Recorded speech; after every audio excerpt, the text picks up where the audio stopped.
दोस्तों, हमारे देश में बहुत से युवाओं का सपना सेना में जाने का होता है। सेना में यूँ तो कई सारे पद होते हैं, लेकिन सेना में कर्नल का पद काफ़ी रिस्पेक्टेड और डिमांडेड होता है। यह पोस्ट एक हाई रैंक की पोस्ट होती है। यह पोस्ट प्राप्त करने के लिए अधिकारियों को कई वर्षों का अनुभव और योग्यता की आवश्यकता होती है। ऐसे में बहुत से युवा चाहते हैं कि वह सेना में कर्नल बन जाएं। हालांकि इसके बारे में बहुत से युवाओं को जानकारी नहीं होती है।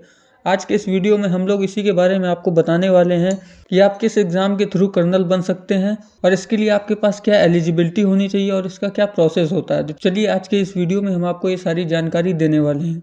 सबसे पहले हम लोग बात करते हैं कि आप सेना में कैसे प्रवेश कर सकते हैं।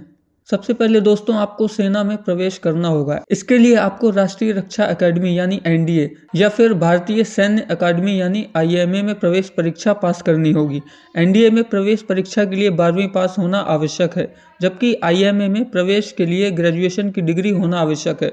दोनों ही परीक्षा का आयोजन साल में 2 बार होता है और इसको क्वालिफाई करके आप सेना में प्रवेश कर पाएंगे। इसके बाद ही आप कर्नल बनने के अपने सपने को पूरा कर पाएंगे और आगे बढ़ पाएंगे। चलिए अब हम लोग बात करते हैं ट्रेनिंग की। सेना में प्रवेश करने के बाद आपको विभिन्न प्रकार की ट्रेनिंग से गुजरना होगा। इसमें शामिल है ऑफिसर्स ट्रेनिंग एकेडमी ओटीए। इसमें प्रशिक्षण करने के बाद आप आगे अपने सर्विस के लिए तैयार होंगे। दोस्तों, ट्रेनिंग कंप्लीट करने के बाद आपको सेना में सेवा देनी होगी। सेवा के दौरान आपको विभिन्न पदों पर काम करने का मौका मिलेगा। सेवा के दौरान आपके प्रदर्शन के आधार पर आपको प्रमोशन मिलेगी। प्रमोशन के लिए आपको विभिन्न प्रकार की परीक्षाओं को पास करना होगा। यदि आप सभी परीक्षाओं को पास कर लेते हैं और आपका प्रदर्शन अच्छा रहता है तो आपको कर्नल की पोस्ट मिल जाएगी।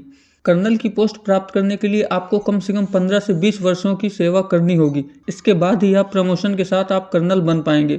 बहुत से लोगों को लगता है कि वह डायरेक्ट कर्नल बन सकते हैं, लेकिन ऐसा नहीं होता है। आप डायरेक्ट कर्नल नहीं बन सकते हैं। इसके लिए आपको पहले एनडीए या फिर सीडीएस के थ्रू सेना में एंट्री लेनी होगी। उसके बाद आप प्रमोशन के साथ आप लेफ्टिनेंट कर्नल और फिर कर्नल बन जाते हैं। चलिए दोस्तों, अब हम बात करते हैं कि सेना में कर्नल को कितनी सैलरी मिलती है। कर्नल के तौर पर आपको काफ़ी अच्छी सैलरी मिलती है। आपको 1,20,000 से लेकर 2,12,400 तक की सैलरी मिलती है। इतना ही नहीं, इसके साथ साथ आपको कई तरह के अलाउंस भी मिलते हैं।